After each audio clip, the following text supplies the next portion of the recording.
നമസ്കാരം. മുംബൈയിൽ ഭാര്യയും ബന്ധുവും ചേർന്ന് ഉപദ്രവിച്ചുവെന്നാരോപിച്ച് യുവാവ് ജീവനൊടുക്കി. നിഷാദ് ത്രിപാഠിയാണ് താൻ ജോലി ചെയ്തിരുന്ന കമ്പനി വെബ്സൈറ്റിൽ ആത്മഹത്യാക്കുറിപ്പ് പങ്കുവച്ച ശേഷം ജീവനൊടുക്കിയത്. ഭാര്യ അപൂർവയും അവരുടെ അമ്മായി പ്രാർത്ഥന മിശ്രയുമാണ് തന്റെ മരണത്തിന് ഉത്തരവാദികളെന്ന് നിഷാന്ത് കുറിപ്പിൽ വ്യക്തമാക്കി.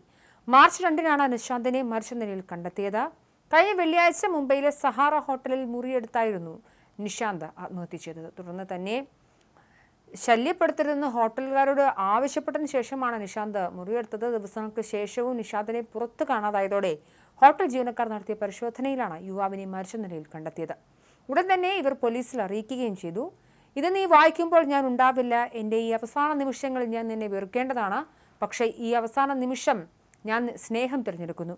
ഞാൻ വാഗ്ദാനം ചെയ്തതുപോലെ തന്നെ ഞാൻ നിന്നെ സ്നേഹിച്ചിരുന്നു, ഇപ്പോഴും സ്നേഹിക്കുന്നു. ഞാൻ അഭിമുഖീകരിച്ച എല്ലാ പ്രശ്നങ്ങളെക്കുറിച്ചും എൻ്റെ അമ്മയ്ക്കറിയാം. നീയും പ്രാർത്ഥന മിശ്രയുമാണ് എൻ്റെ മരണത്തിന് ഉത്തരവാദികളെന്നാണ് നിഷാന്ത് ആത്മഹത്യാക്കുറിപ്പിൽ എഴുതിയിരിക്കുന്നത്. സംഭവത്തിൽ നിഷാന്തിൻ്റെ ഭാര്യ അപൂർവ പരീഖിനും ബന്ധു പ്രാർത്ഥന മിശ്രയ്ക്കുമെതിരെ അന്വേഷണം ആരംഭിച്ചതായി പോലീസ് അറിയിച്ചു. നിഷാന്തിൻ്റെ അമ്മ നീലം ചതുർവേദിയുടെ പരാതിയുടെ അടിസ്ഥാനത്തിലാണ് ഇവർക്കെതിരായ നടപടി. ഇതുവരെ ആരുടെയും അറസ്റ്റ് രേഖപ്പെടുത്തിയിട്ടില്ല. എൻ്റെ ജീവിതം അവസാനിച്ചിരിക്കുന്നു. എൻ്റെ മകൻ നിഷാന്ത് തന്നെ വിട്ടുപോയി. ഞാൻ ഇപ്പോൾ ജീവനുള്ള ജഡമായി മാറിയിരിക്കുകയാണ്. അവനായിരുന്നു എൻ്റെ അന്ത്യകർമ്മങ്ങൾ ചെയ്യേണ്ടത്. പക്ഷേ മാർച്ച് 2-ന് ഞാനും എൻ്റെ മകളും ചേർന്ന് അവൻ്റെ അന്ത്യകർമ്മങ്ങൾ നിർവഹിച്ചു എന്ന് നീലം ചതുർവേദി തന്റെ ഫേസ്ബുക്ക് അക്കൗണ്ടിൽ കുറിച്ചു.